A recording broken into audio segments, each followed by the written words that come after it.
A pergunta que não quer calar. Eu vou morrer de Covid? Passados 1 ano e meio, desde as primeiras notícias sobre o coronavírus e das dúvidas sobre a fonte da sua origem, os números preocupam.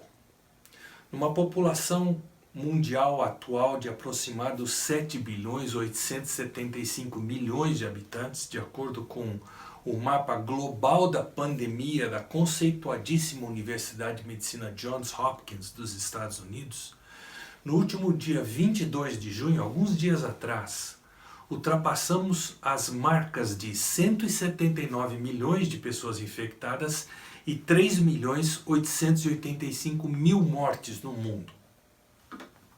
Apesar da vacinação mundial ter atingido 2,8 bilhões de doses aplicadas, dados também do dia 22 de junho, apenas 566 milhões de pessoas, 7,2% da população mundial, já foi totalmente vacinada, de acordo com o respeitado site Our World in Data. O site, com dados do nosso Ministério da Saúde do Brasil, também aponta 25 milhões 680 mil brasileiros totalmente vacinados, ou seja, aproximadamente 12% da nossa população. Quem de nós já não viu um parente, um amigo chegado ou alguém conhecido ir a óbito de Covid ou com Covid? Nós estamos percebendo que aquilo que antes parecia ameaça aos chamados grupos de risco, hoje não respeita nem os adultos jovens. Some-se a isso a contínua guerra de informações sobre a eficácia ou não do tratamento precoce contra a doença e a dúvida que tantos têm sobre qual tipo de vacina tomar, se com vírus inativado, que é o método tradicional utilizado há décadas contra outros tipos de doença como gripe, sarampo, etc., ou os tratamentos inovadores do vírus atenuado ou até da tecnologia sintética. Fato é que nós não sabemos em quem acreditar e no que acreditar. E isso gera insegurança, gera medo. Por isso, da pessoa mais simples e crédula, aquela que nem pronuncia a palavra câncer com medo de contrair a doença, a pessoa mais esclarecida e bem informada, quem ainda não se perguntou: será que eu vou morrer de Covid? Para propor uma resposta, eu vou recorrer a uma frase do pastor David Jeremiah, que é autor de muitos livros sobre oração, escreve muito sobre oração. E essa frase resume muito precisamente algo que a Bíblia, a palavra de Deus, ensina. Ela é a seguinte: o homem de Deus que vive no centro da vontade de Deus é literalmente imortal, até que Deus tenha terminado de lidar com ele. Novamente, o homem de Deus que vive no centro da vontade de Deus é literalmente imortal, até que Deus tenha terminado de lidar com ele. Vamos destrinchar isso? Primeiramente, o homem de Deus. Quem é? Nessa frase, a expressão homem, ela é genérica. Ela aplica-se a homem e mulher, conforme Gênesis relata do 6º dia da criação. Então disse Deus: façamos o ser humano à nossa imagem. Assim Deus criou os seres humanos à sua própria imagem. Homem e mulher os criou. Gênesis 1, 26 e 27, nova versão transformadora. As traduções mais antigas usam a palavra homem para retratar o que a NVT expressa como ser humano. Mas a quem se aplica a expressão homem de Deus, ou ser humano de Deus? Ilustrando, é semelhante a que eu diga: eu sou filho de meu pai e de minha mãe, eu fui gerado por eles. Ou seja, a expressão homem de Deus, nessa frase que nós estamos considerando, quer dizer o ser humano que é filho de Deus, que foi espiritualmente gerado por Deus. E o que é que as pessoas geralmente dizem quando perguntadas se elas pensam ser ou não filhas de Deus? Bom, eu acho que eu sou filho de Deus. É o que a maioria diz. Mas que tal nós conferirmos o que Deus diz na sua palavra para não pairar em dúvidas de quem de fato é filho de Deus? Falando acerca do Senhor Jesus Cristo, que Ele é Deus, é eterno, criou todas as coisas, se fez homem e viveu entre nós em carne e osso, conforme dizem os primeiros versículos do Evangelho de João, nós lemos a partir do versículo 10. Veio ao mundo que ele criou, mas o mundo não o reconheceu. Veio a seu próprio povo e eles o rejeitaram. Agora preste bem atenção no contraste do próximo versículo, versículo 12. Mas a todos os que creram nele e o aceitaram, ele deu o direito de se tornarem filhos de Deus. Então quem pode ostentar o glorioso título de filho de Deus? Somente aquele que reconhece a autoridade de Jesus para assim o chamar. Porque nele crê como Deus, como Criador que se fez homem e sem pecado morreu numa cruz para propiciar a salvação a todos os que creram nele e o aceitaram. Em contraste com o que fizeram a maioria dos judeus dos dias de Jesus, conforme fica muito claro nesse texto. Eu já coloquei a minha fé no Senhor Jesus como meu Salvador. Se já o fiz, que implicação essa promessa tem para mim? Bom, o próprio Jesus responde a todos os que creram nele e o aceitaram, chamando-os de minhas ovelhas. Ele diz assim: minhas ovelhas ouvem a minha voz e eu as ouço, e elas me seguem. Eu lhes dou a vida eterna e elas nunca morrerão. Jesus não está falando aqui de morte física, é morte espiritual, a morte eterna. Pelo fato de nós sermos pecadores e não podemos entrar na presença do Deus absolutamente santo, enquanto algo não for feito para nos livrar da penalidade dos nossos pecados, da impureza dos nossos pecados. O texto continua falando das ovelhas. Ninguém pode arrancá-las da minha mão. Ninguém arranca daqui. Pois o meu Pai as deu a mim, e Ele é mais poderoso que todos.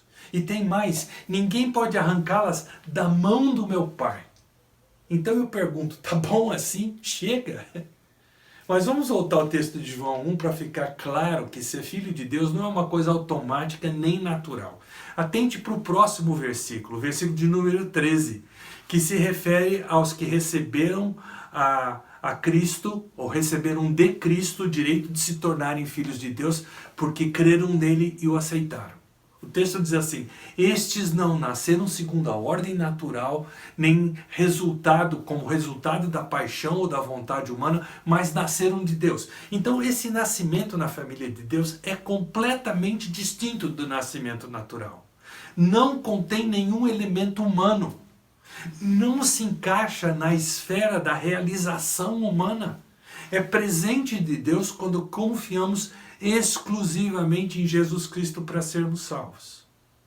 Observe o que Paulo diz em Efésios capítulo 2, versículos 8 e 9. Vocês são salvos pela graça, por meio da fé. Isso não vem de vocês, é uma dádiva de Deus. Não é a recompensa ou uma recompensa pela prática de boas obras, para que ninguém venha a se orgulhar. A essa altura, de duas uma. Ou você está dizendo, tô dentro. Ou quem sabe você começa a recear, tipo, será que eu tô fora?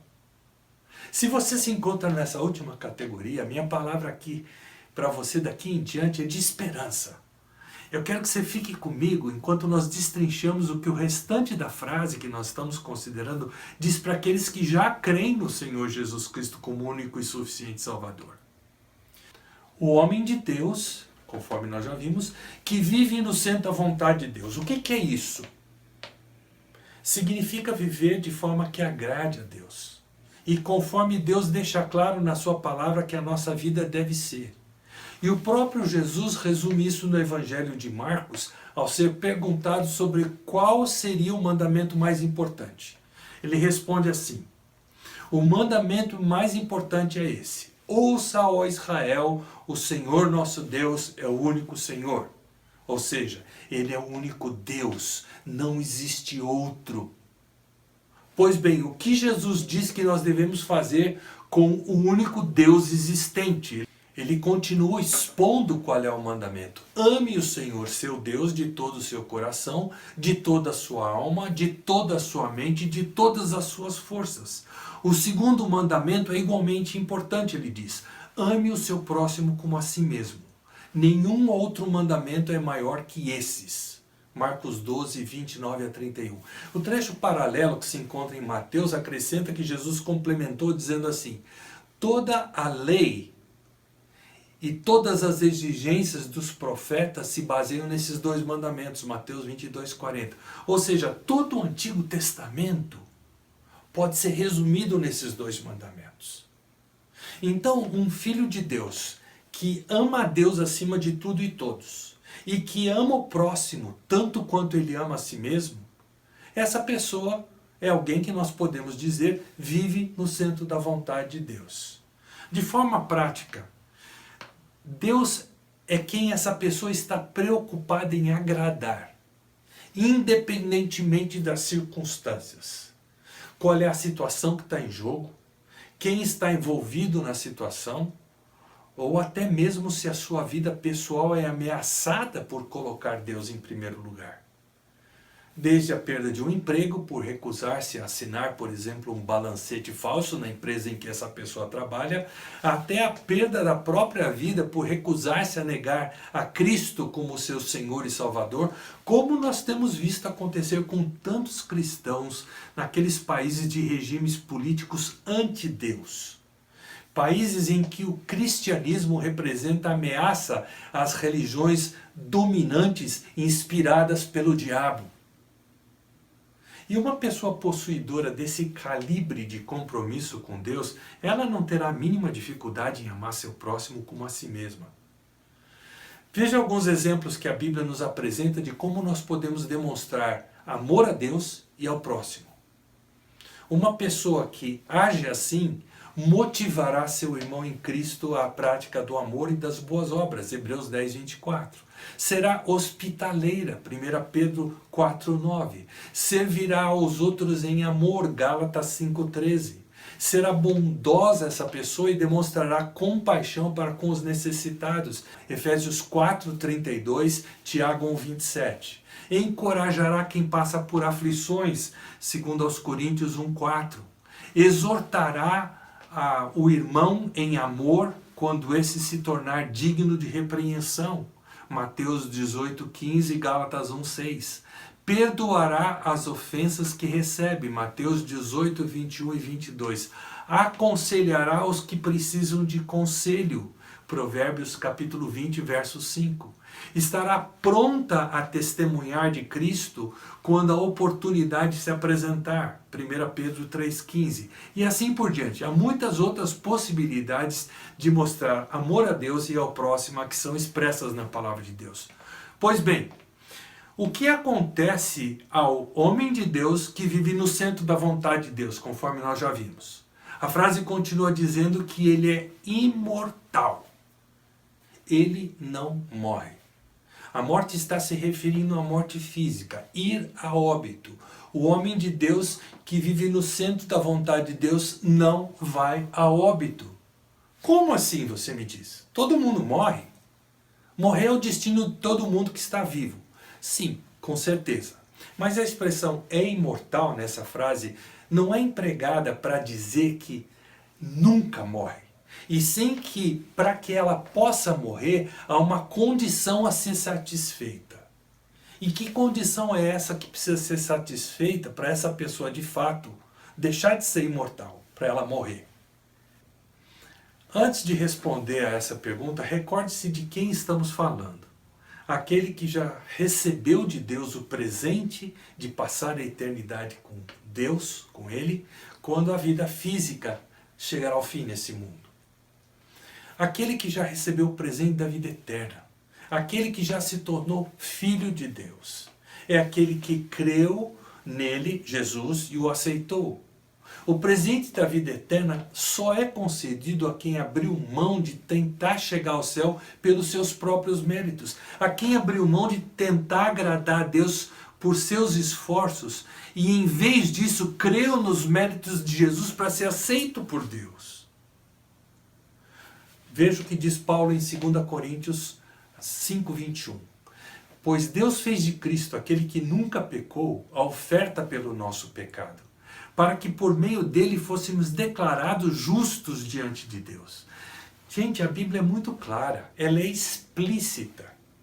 Deus nos deu a vida eterna e essa vida está em seu Filho. Quem tem o Filho, ou seja, quem creu nele e aceitou o sacrifício que ele fez na cruz por nós, esse tem a vida. Agora repare no outro lado da moeda. Quem não tem o Filho de Deus, não tem a vida. 1 João capítulo 5, versos 11 e 12. Mais claro é impossível. Em outras palavras, se você ainda não creu em Jesus como o Deus que encarnou e morreu na cruz para lhe salvar de seus pecados, esta frase que nós estamos considerando não se aplica a você. E pior de tudo, você continua rumando para passar a eternidade longe da presença de Deus e, nas palavras de Jesus, em tormento e onde haverá choro e ranger de dentes. Mas não perca as esperanças, continue comigo. Há pouco nós consideramos que o homem de Deus que vive no centro da vontade de Deus é imortal até que algo aconteça. Que algo é esse? O que exatamente precisa acontecer para que ele deixe de ser imortal? O final da frase diz assim: até que Deus tenha terminado de lidar com ele. Enquanto Deus não terminar de lidar com a pessoa que é filha dele, que vive de forma a agradar a ele, que é obediente à palavra dele, essa pessoa não morrerá. Não haverá doença capaz de tirar a vida dessa pessoa, nem Covid no auge do que chamam de pandemia. Não haverá assalto capaz de tirar a vida dessa pessoa. Não haverá sequestro capaz de tirar a vida dessa pessoa. Não haverá acidente capaz de tirar a vida dessa pessoa. Não haverá catástrofe capaz de tirar a vida dessa pessoa. Você deve estar se perguntando, de onde ele está tirando tudo isso? Da Bíblia. Você quer ver? Me acompanhe.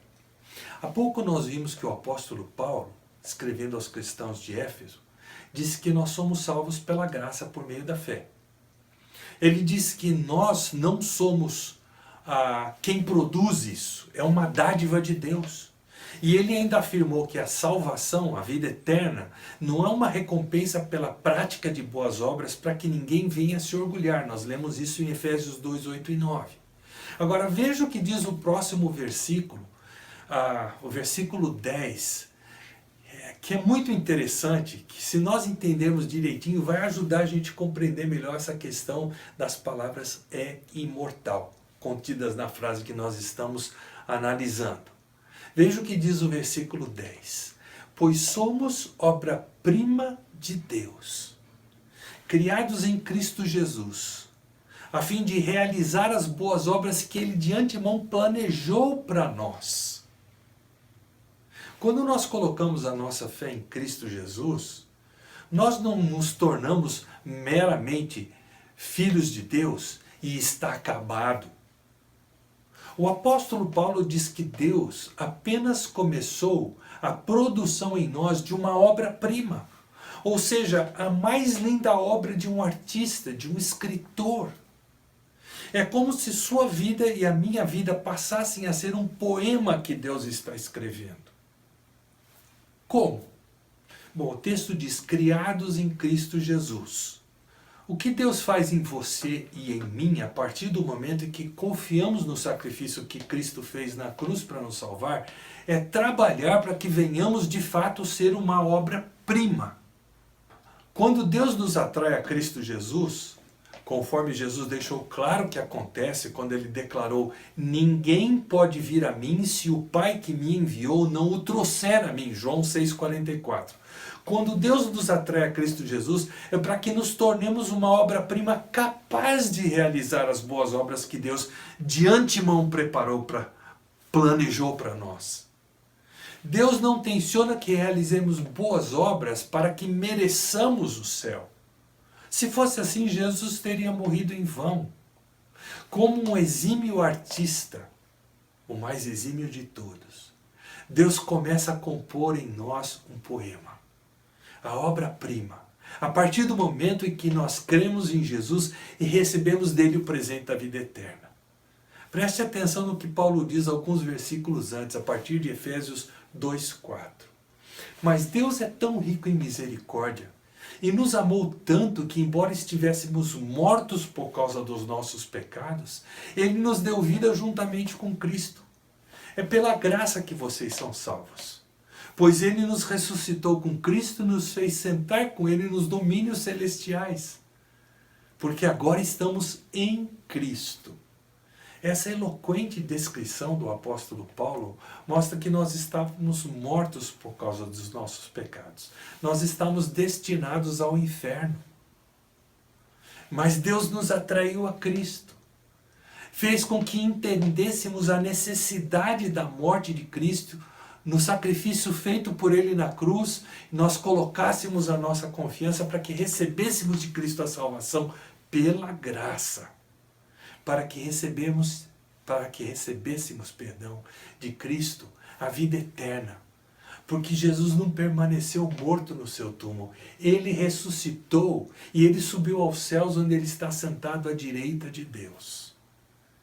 E a linguagem que Paulo usa é que Deus nos ressuscitou com Cristo e nos fez sentar com Ele nos lugares celestiais, porque nós estamos em Cristo, diz Paulo. Nós não fazemos ideia dos recursos que estão à nossa disposição em Cristo Jesus. Recursos disponibilizados para a finalidade de realizarmos as boas obras que Ele de antemão planejou para nós. Entenda como é que Deus faz isso. Todo artista tem um modelo quando ele pinta. Pode ser uma paisagem, uma pessoa. Quando um artista escreve, esse modelo pode ser um conceito, um acontecimento ou também uma pessoa. O modelo que Deus tem em mente para elaborar esse poema na sua vida e na minha vida, quando nós cremos em Jesus como nosso Salvador, é a própria pessoa do seu Filho, o Senhor Jesus Cristo. Observe. E sabemos que Deus faz todas as coisas cooperarem para o bem daqueles que o amam e que são chamados de acordo com o seu propósito. São atraídos a Cristo. O apóstolo Paulo está falando de quem já creu em Cristo e recebeu o presente da vida eterna. Pois Deus conheceu de antemão, ele continua, os seus e os predestinou para serem semelhantes à imagem de seu Filho, a fim de que ele fosse o primeiro entre muitos irmãos. Romanos 8, 28 e 29. Quando Deus nos atrai a Cristo Jesus, Ele não tenciona meramente nos livrar da condenação eterna por causa dos nossos pecados. É claro que isso é muito importante, primordial. Mas se fosse somente isso, não seria para Deus uma obra-prima. A nossa vida precisava de propósito.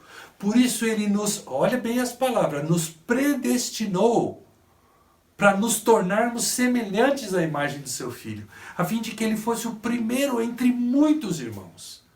Esse é o maior bem que Deus poderia fazer a você e eu, quando nos tornamos seus filhos. O plano maravilhoso de Deus, desde o momento que primeiro Ele nos atraiu a Jesus e depois começou a escrever o poema através da nossa vida, o plano de Deus sempre foi que nos tornássemos semelhantes à imagem do seu Filho. Deus quer que nós sejamos salvos, nos tornemos seus filhos, para virmos a nos assemelhar a Jesus. E é a partir dessa constatação que a nossa vida pode começar a ser vista como uma obra-prima. E é somente quando nós estamos começando a nos parecer com Jesus que nós podemos viver para a glória de Deus. O principal motivo da nossa existência, conforme a própria palavra de Deus. E quando esse plano maravilhoso de Deus está em pleno funcionamento, nós somos imortais. Até que Deus tenha terminado essa obra, obra-prima. Veja como o apóstolo Paulo descreve isso em Filipenses 1:6. Tenho certeza que aquele que começou a boa obra em vocês irá completá-la até o dia de Cristo. Deus não deixará a obra que Ele começou em nós incompleta. E até Ele completá-la, você e eu, se salvos por Jesus Cristo, somos imortais. E quando é que Ele vai terminar esse processo na minha vida ou na vida de qualquer um que Ele salvou? Nós não fazemos ideia. Paulo, nesse texto, se limita a dizer até o dia em que Cristo voltar. Sabemos apenas que esse processo termina para nós nesta vida. E no Salmo 139, o rei Davi nos ajuda a entender isso. Ele diz assim: Tu me observavas quando eu estava sendo formado em segredo. Tu me viste quando eu ainda estava no ventre da minha mãe. Cada dia da minha vida estava registrado em teu livro. Cada momento foi estabelecido quando ainda nenhum deles havia. Salmo 139, versículos 15 e 16. Então, enquanto Deus não completar a boa obra, a obra-prima que Ele começou a operar em todos os seus filhos, preste bem atenção, todos os seus filhos que acatam de bom grado esse moldar de Deus para serem semelhantes a imagem do seu Filho. Esses mesmos filhos que não resistem à obra do Espírito Santo chamada santificação. Esses são literalmente imortais. E os demais cristãos? Que talvez até tenham confiado em Cristo Jesus genuinamente, mas resistem a esse moldar de Deus para serem semelhantes à imagem do seu Filho. É bom que se diga que Deus não cobra de nós perfeição. O que Ele requer de nós é disposição, é prontidão para se moldar. E isso os cristãos filipenses tinham. Por isso Paulo fala com convicção a respeito dessa igreja. Tenho certeza, ele está dizendo, eu tenho convicção absoluta que aquele que começou a boa obra em vocês irá completá-la até o dia em que Cristo voltar. Já por outro lado, vários dos cristãos de Corinto não possuíam essa disposição. Eles ofereciam resistência à obra do Espírito em torná-lo semelhante a Cristo. E o que aconteceu com esses? Em 1 Coríntios 11:30, Paulo explica: Por isso, muitos de vocês estão fracos e doentes, e alguns até adormeceram. Deixaram de ser mortais, foram a óbito. Por isso, você que um dia creu em Jesus, mas resiste quando Deus permite situações em sua vida para torná-lo parecido com Jesus, tenha muito cuidado. Porque a frase que estamos considerando tem uma versão diferente para você. Observe, o homem de Deus que não vive no centro da vontade de Deus é literalmente mortal. Ponto. Não brinque com o Deus santo, santo, santo. Conforme deixa bem claro o autor da carta aos Hebreus, que coisa terrível é cair nas mãos do Deus vivo. Hebreus 10:31. Eu preciso concluir. Será que eu vou morrer de Covid?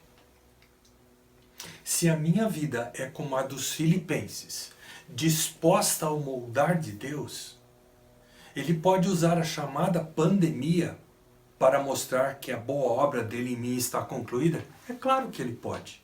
É direito dele, afinal eu sou filho dele, Ele é Deus soberano, totalmente sábio e absolutamente amoroso. Aí não vai adiantar eu ter tomado vacina, observado o distanciamento social, usando máscara, etc. Deus irá me levar. E pode ser até com uma escala numa UTI. Mas em compensação, eu poderei dizer junto com o apóstolo Paulo: Eu considero que o nosso sofrimento agora não é nada, nada, comparado com a glória que Ele nos revelará nos céus. Romanos 8,18. Mas se Deus ainda não concluiu a boa obra dele na minha vida, Covid pode até me assustar. Pode até me levar para uma escala na UTI em estado grave. Mas ela não terá a mínima chance de acabar com a minha vida enquanto Deus não quiser me chamar. Enquanto Ele não terminar a obra de Cristo na minha vida. Ah, como seria bom se nossos irmãos em Cristo que contraíram Covid, passaram mal, foram entubados, quase morreram, mas se recuperaram. Como seria bom se eles percebessem que Deus estava ali sussurrando, mas sussurrando em alto e bom som. Eu ainda não terminei de formar a Cristo em você. Com essa consciência, a vida dessas pessoas jamais seria a mesma. Como seria bom se aqueles de nós, crentes em Cristo Jesus, que contraímos Covid de uma forma mais amena, ou até assintomática, ou para quem Covid sequer chegou a ser uma ameaça, se nós pudéssemos perceber que Deus está cochichando de forma inequívoca para nós. Eu ainda não terminei de formar Cristo em você. Nossa vida certamente teria um significado bem mais profundo. E como seria ótimo se você que me ouve ainda não creu em Cristo, portanto nem percebeu que Deus almeja fazer de sua vida uma obra-prima. Tenha você contraído Covid de forma grave ou branda e hoje está curado. Tenha você nem chegado perto de contrair Covid. Como seria bom se você hoje ouvisse Deus lhe chamando a crer em Cristo Jesus, como aquele que morreu na cruz para lhe salvar, dizendo: eu ainda quero formar Cristo em você. Certamente sua vida não seria mais a mesma. Seria uma vida transformada. Lembre-se, até você colocar a sua fé em Jesus Cristo, no sacrifício que Ele fez por Jesus na cruz, a frase que nós estamos considerando durante essa mensagem, para você, ela se escreve assim: o homem é literalmente imortal. Ponto. Só. E não se esqueça que você está a caminho da eternidade sem Deus, que nas palavras de Jesus será em tormento, onde haverá choro e ranger de dentes. Mas você não precisa passar a eternidade sofrendo, chorando e rangendo os dentes com raiva de si mesmo por não ter crido na pregação do Evangelho. Hoje isso pode mudar na sua vida. Basta você obedecer de coração à palavra de Deus. Preste bem atenção o que ela diz. Se você declarar com a sua boca que Jesus é Senhor, ou seja, se submeter a Ele quando Ele diz que você é pecador e crer que Ele morreu em seu lugar, mas ressuscitou porque Ele é Senhor também sobre a morte. Portanto, se você declarar com a sua boca que Jesus é Senhor e crer em seu coração que Deus o ressuscitou dos mortos, será salvo. Pois é crendo de coração que você é declarado justo pelo próprio Deus. E é declarando com a boca que você é salvo. Romanos 10, 9 e 10. Hoje, se você ouvir a voz de Deus, não endureça o coração. O que lhe faz pensar que escapará se negligenciar essa grande salvação?